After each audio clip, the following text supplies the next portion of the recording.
If I had to describe GCF in one word, it would be caring. Authentic. Family. Community. GCF in one word, family. Fun. Belonging. Community. Gracious. Resurrection. Family. GCF is the best family. GCF to me is home. We're going to be looking at Mark chapter 12, right around verse 38 this morning. And, the Iowa caucuses kicked off the 2020 election season last week. Seems like a year ago already. And if you watched any of it, you know that despite the trouble they had coming out with results, it appears that there are four candidates who are sort of going to be at the top of things. And so you have Senator Bernie Sanders and Mayor Pete Buttigieg and Senator Elizabeth Warren and former Vice President Joe Biden. If you've watched any of the campaign, then you know that one of the things that Senator Sanders and Senator Warren have accused Joe Biden and Pete Buttigieg of doing is running a very traditional campaign. And what they mean by that is that Biden and Buttigieg are taking high dollar amounts from wealthy donors, and they're hosting these parties that only really, really wealthy people can come to raise money. And Warren and Sanders are saying, hey, we're only accepting small dollar donations from individual people. I think both of their campaigns have been fueled by donations of people giving $50 or less. And one of the things that Sanders and Warren have been saying is that these small dollar gifts from individuals who can't give a lot of money actually amount to more in the long run than the big gifts that wealthy people can give. And there are, of course, some people who are saying they're nuts for thinking about this, because the reality is that if you have 1,000 or 10,000 Iowans give $15 each to a campaign, I think that comes to around $75,000. But if you find 10 wealthy people who each give $500,000, that's $5 million. So it doesn't make economic sense, but Warren and Sanders are both saying, hey, these small dollar amounts actually mean more than the big dollar amounts that people are giving. And I don't want to sound like I'm endorsing anyone, because I'm not, but the reality is that in saying this, and I think they say it not knowing this, Sanders and Warren actually sound like they're reiterating something Jesus once said. And I'm certainly not saying that Sanders and Warren are more like Jesus than any of the other candidates. If you know me, I would never say that, because Jesus, one of the things that frustrates people about Jesus that I actually find remarkably refreshing about Jesus is that he repeatedly defies the labels of conservative or liberal. It's why conservatives and progressives can both point to things that Jesus said that sound like what they say, because he just defies all of that. He's above all of that. He calls us to something more than that. But the reality is that when they say that $75,000 worth of small gifts amounts to more than $5 million worth of large gifts from wealthy people, they really are unknowingly reiterating this sort of wacky idea that Jesus once taught his followers. And Jesus said this when he was in the temple teaching one day. And the temple in Jerusalem was broken up into several courts. So the outer court was the court of the Gentiles, and anybody could go into the court of the Gentiles. But if you were a Gentile, which means you were a non-Jewish person, you could not go into any of the other courtyards beyond that. And so beyond the courtyard of the Gentiles, there was the courtyard of women. And Jewish men and women could go into the courtyard of women, but if you were a Jewish female, you could not then go into the court of men. In the court of men, you could have priests and just any Jewish male go, but then the men couldn't go beyond that unless they were priests, because that was the courtyard of the priests. And so Jesus on this particular day is teaching in the courtyard of the women. And he starts out this teaching on this particular day, or continues his teaching on this particular day, by saying this: watch out for the teachers of the law. Now, if you use a different translation of the Bible, it may say watch out for the scribes or watch out for the lawyers. These teachers of the law were called scribes. They were called lawyers. They were basically the people whose responsibility it was to make copies of the Old Testament, the Hebrew Bible, what we call the Old Testament. They were also often called lawyers, not because they were lawyers like we have today who go into court and argue things, but because they were legal experts. And in that day, being a legal expert meant that you were an expert in the law of God from the Hebrew Bible or the Old Testament, especially the books of Exodus and Leviticus and Deuteronomy, right? And they were really, really familiar with those laws. These were the people who were entrusted with teaching the law to God's people and helping them understand how to apply God's law to their lives. And Jesus says, you should watch out for them. And the people would have been shocked at this, because they'd been listening to what these people were saying for decades. This is how they knew what God said and how they learned how to apply what God said. But Jesus says you need to watch out for those teachers of the law. You need to watch out for those lawyers, which doesn't sound too far-fetched to us today, but you need to watch out for those lawyers, those scribes. Be careful with them. And because this was such a shocking thing for Jesus to say, he goes on to explain why he said it. And so he adds this. Well, they like to walk around in flowing robes and be greeted with respect in the marketplaces and have the most important seats in the synagogue and the places of honor at banquets. And in so many words, here's what Jesus is saying.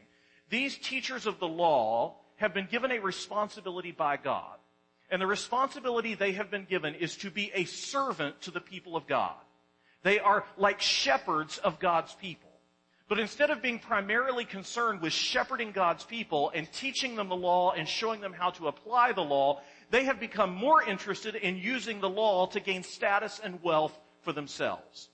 So when they go out into the marketplace, they like to wear their big long robes so everybody knows that they are a scholar, that they're a legal expert, that they're a teacher of the law. When they go to synagogue, they want the seats right up front next to where the teacher would sit and teach. When they go to a banquet, they want to sit at the head table of the banquet. Jesus says they're not being servants, they're not being shepherds. They're taking advantage of the role I've given them to gain status and wealth for themselves. And then Jesus says not only that, but they also just violate the law. He says this, they devour widows' houses and for a show make lengthy prayers. Now, if you make a study this week of reading Exodus, Leviticus, and especially the book of Deuteronomy, I think you will be shocked at how many times God says to his people, you must care for the foreigner and the stranger in your land. You must care for the widow. You must care for the orphan. He gives them no options out of it. He says it over and over and over again. And then the prophets come around 100 of years later, but several hundred years before Jesus. And they're saying, one of the things that you're getting wrong, people, leaders of Israel, is you're not teaching the people to care for the foreigners in the land and the widows and the orphans. And the same thing is going on with the teachers of the law in Jesus' day. He says they're devouring widows' houses. Now, probably what he means by this is that these teachers of the law who had gained wealth to themselves as a part of taking on status and wealth because of their responsibility as teachers of the law, they were then turning around when a wife's husband would die. She would be without income oftentimes. So these teachers of the religious law would go in and they would say, I'll buy your house and let you stay in your house. But then when the widow couldn't make a payment, they would put her out of her house. They would then put her out, take the house, and then turn around and resell it or rent it at a profit. So what Jesus says, they devour widows' houses. They are fundamentally violating the law of God, which is so clear in the law and also in the prophets. And he says, then they go and they make showy prayers. They stand up in the synagogues, they stand up in the temple, and they pray out loud about how wonderful they are and to show people how well they can use religious language. And basically what Jesus is saying here is you need to watch out for the teachers of the law because you need to be careful with people who talk the talk but don't walk the walk. You need to be really careful with those kind of people. If they're talking talk but not walking the walk, beware of those people. Now, Jesus is apparently having this conversation with his followers and some of the crowd at this place in the court of women where there were these chests for giving money to the work of the temple. And we don't know this from the Bible. We know this from the teachers of the law and some things that they wrote back in the first century, a little bit before and a little bit after that as well. We know that there were probably 13 of these chests in the court of women for this collection of money in the temple. And they tell us that these chests were shaped like shofars, which means they were carved or fashioned like shofars. A shofar was a trumpet-like instrument that was formed out of a ram's horn. You can still buy them all over Israel today, anywhere from 10 shekels to like 25,000 shekels. I mean, these things can be cheap or really expensive. But they're shaped like these ram's horns. And each one of them, we know from the writings of the teachers of the religious law, they were labeled for different purposes. So some of these chests, it was called the temple treasury, some of these chests for dropping money in were for paying the temple tax. Every male and especially every male head of household amongst the Jewish people had to pay a half shekel temple tax, like a $50 today. Then there were some of these that would have been set aside for the tithe, or the tenth that God commanded his people to give. And then some of them would have been set aside for offerings. Some of you may not know this in the old church language of giving tithes and offerings. A tithe refers to the tenth of the income God asks for. An offering is what you choose to give above and beyond that. And so you've got the temple tax chest, you've got the tithe chest or the tenth chest, and then you've got the free will chest. And as Jesus is finishing up this teaching near the temple treasury, these 13 or so shofar-shaped chests, his attention goes to these chests where people are putting in money, and he notices that there are several wealthy people in line to put money in these chests.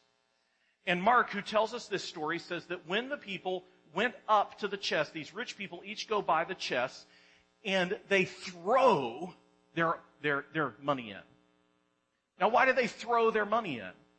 Well, most likely because they want everybody to hear how much they're putting in.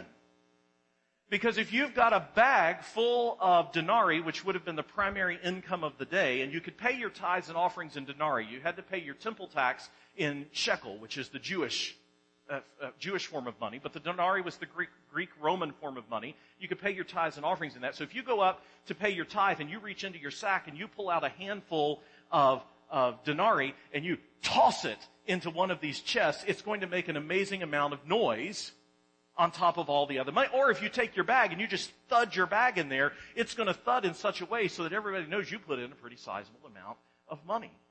And so all of these rich people are putting their money in, and everybody around them can hear how much money they're putting in. They want everybody to know that.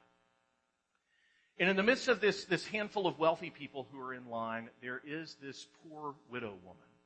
Now, this is really interesting because quite likely, some of the rich people that Jesus has just been watching put their money in, they were probably teachers of the law who had taken houses from widows. They were probably teachers of the law who were putting in money that they had made off of devouring the homes of widows. And then we have a poor widow who comes up, and she could well be a poor widow whose home was devoured by a teacher of the religious law, like those who had just put in all of their money. And she walks up to the chest, and she puts in 2 coins. Who knows if anybody could have heard it? The coins that she put in were really small, maybe about the half the size of an American penny. And she puts them in. And after she's put in her 2 coins, by the way, these 2 coins, each one of these copper coins, so a penny is about 1/100th of a dollar. The dollar is our basic form of basic denomination, they say, of money in the United States. Well, the denarii was the basic denomination of money for the Greeks and for the Romans. These little copper coins she was putting in were like a penny. They were the smallest coin you could get. They were about 1/128th of a denarii, which means she was putting in the equivalent of 2 U.S. pennies into this chest. And after watching this, Jesus says to his followers, says this, "Truly I tell you, this poor widow has put more into the treasury than all the others." Now, you do not have to have a degree in economics from the Harvard Business School to know that Jesus can't do math here. Right? I mean, if you've got one rich person and he took up a sack with 10 denarii in it, and he put 10 denarii into the chest, that is, no matter how you slice it, more than the 2 little copper coins the woman put in. And to show us how really badly Jesus did math, he doesn't just say she put in more than one of the rich people. He says she put in more than all of the rich people they had just watched money put in.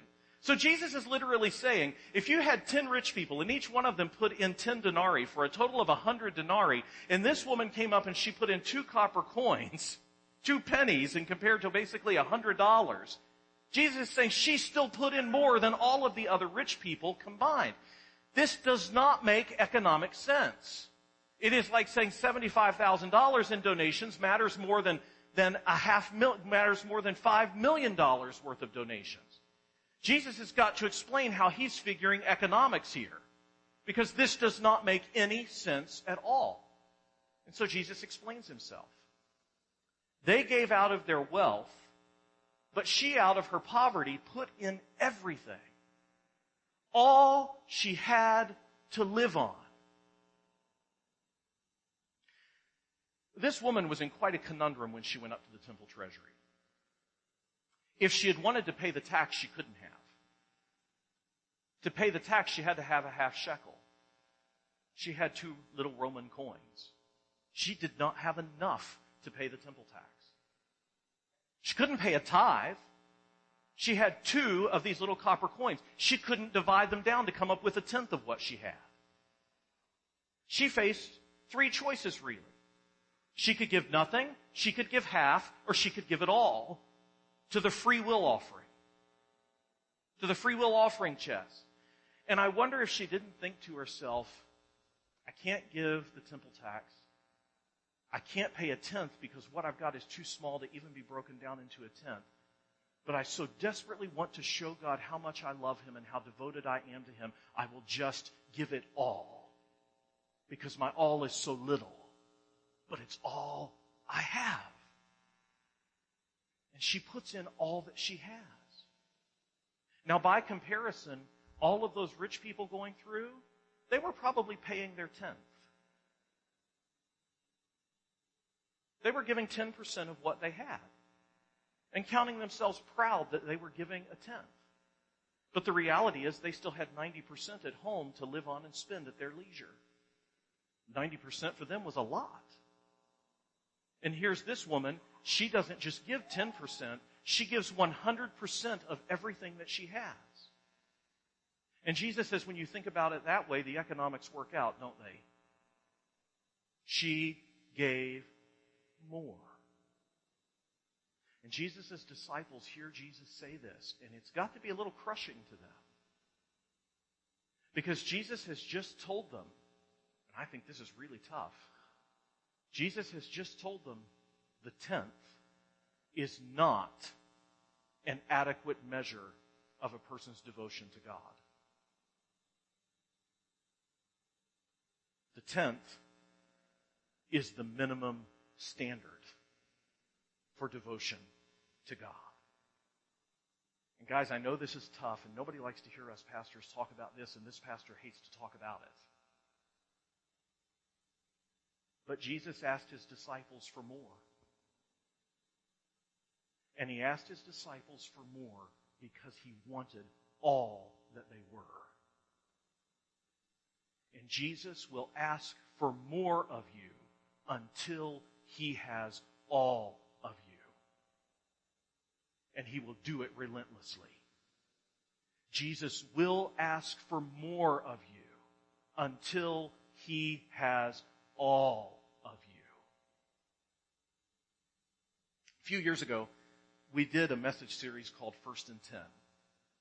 And I think it was memorable because it was the height of football season and we were using this football imagery. And our idea was that we wanted to use the imagery of a first down in football, a 1st and 10, your first try to get 10 yards, to kind of help us build a habit of 1st and 10 giving. If you remember, Pastor Phil really latched onto that and talked forever about 1st and 10 giving.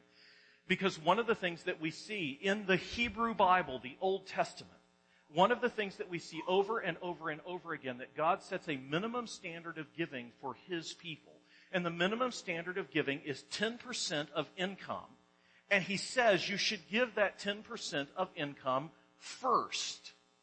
And then people like to say that Jesus never said anything about this 1st and 10 giving, but the reality is that on 3 or 4 occasions, including this one, Jesus talks about the tithe to make a bigger point. Or talks about the giving of the tenth to make a bigger point about our devotion to God. So it is from the beginning of the Bible through the end of the Bible, this emphasis upon 1st and 10 giving. We give 10% and we give it first. Now, to some of you who are not 1st and 10 givers, this is a really scary thing to think about. And some of you will look at it and go, I do not know how I could give 10% of what I make and give it first, given all of the other financial trouble and difficulties and obligations I have gotten myself into. And some people look at this idea of first and 10 giving and they think, I don't want to give up some of the things I would have to give up, make some of the sacrifices I would have to make to do first and 10 giving. And some people will say, which some of you may be saying in this room right now, all pastors ever do and churches ever do is ask for money and talk about money. And some of you will go home and maybe scan scripture to find a way out of first and 10 giving. Can I just tell you, I did all of that. Before I became a first and 10 giver, which my wife told me we had to be when we got married. I went through all of that. All of the fear, all of the not wanting to sacrifice a few things, all of the anger that churches just ever want, that's all they want is money. And then trying to find a way out of it. But I can tell you, 20 years later, that one of the things I absolutely do not regret is having developed the habit of first and 10 giving. Thank you, Jesus. Thank you, Kira. And if you begin the habit, I can tell you from personal experience, it is a habit you will grow not to regret. You know, Jesus in another teaching said this: where your treasure is, there your heart will be also. Now I want you to realize that this is true whether or not Jesus had ever said it. Sometimes what makes Jesus so brilliant is he just had a great way of issuing common sense. Where your treasure is, there your heart will be also. This is just a common sense principle. You can look at my bank record. I could pull up your banking app. And I will know, and you would know for me, the things immediately that we love the most, that we are most passionate about in life. It's just a given indicator of those things. And that's why Jesus said, where your treasure is, there your heart will be also. Jesus is just saying, if we look at what you're investing in, we will see what is most important to you. And this is where this gets really difficult, because this means if you go out and buy a fancy SUV like that Lincoln Navigator I showed in a sermon a few weeks ago, and you purchase it at such a high price that your monthly debt inhibits you from giving first and 10 or even giving at all, it is a point-blank fact that you treasured the car more than the kingdom. There's no way out of that. It's a common sense fact. If I go, as I would like to next month, and spend over half of my paycheck buying a new riding lawnmower at Lowe's and then cannot do first and 10 giving in that month, it is just a fact that I treasured the lawnmower more than the work of God's kingdom. I can't get around that. I can't unexplain that reality. I just can't. And if you get a $10,000 inheritance and you spend it all on a long Caribbean cruise instead of giving 10% of it to the work of the kingdom, it is just a reality you can't get out of, that you valued the Caribbean cruise more than you valued the kingdom. There's no way to get out of these things. What we invest in shows what we treasure. And so Jesus, in this story, in this incident with the widow, is saying, here's the thing. If you are not a first and 10 giver, start giving first and 10, because that indicates to me something about your devotion and your love and your passion for the kingdom. But just to make sure that those of us who are first and 10 givers don't get too self-righteous, he's also saying, if you're a first and 10 giver, how much more are you willing to give? Because what you're willing to give above and beyond that is an indicator to me of what your passions are, what you truly love, what you truly treasure, how devoted you are to me and the work of my kingdom. Because Jesus will ask for more of you until he has all of you. And one of the clearest indicators about how much of you he has and how much of me he has is what we do with our money. Now, I am not saying that it is wrong to buy a new car. I bought one last year. I am not saying that it is wrong to go on a Caribbean cruise. I would like to. I'm not saying it's wrong to buy a riding lawnmower. I'm going to have to be satisfied with a new battery and spark plug for mine. But I am saying that in the midst of all of those things, Jesus is always asking for more of us until he has all of us. And so in all of these decisions that we make, one of the questions we have to ask ourselves is, how devoted am I to Jesus? How devoted am I to the work of the kingdom? Because one thing you can be sure of is that Jesus, every day in every way, will be asking for more of you because he wants all of you. And he will ask for more of you until he has it. He will ask for all of you until all of you is what he's got.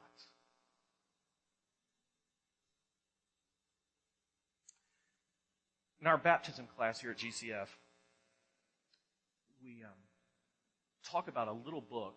It's a very dated book now. It's written in 1954, and it has all the trappings of 1954 in it. It's a little book written by a pastor named Robert Boyd Munger called My Heart Christ's Home. And though the book is dated, we use it in the baptism class because it's such an excellent way to help people understand what is going to happen in their life when they make a commitment to Jesus. Because in this little book, Munger says that you need to think of your heart when you give it to Jesus. You need to think of your heart like a house that Jesus is moving into. And so in the book, he says, hey, Jesus comes into the living room. And Jesus says in the living room, I'd really like for you to spend more time with me in that comfortable chair right over there. And less time running about. And see, Jesus asks for more.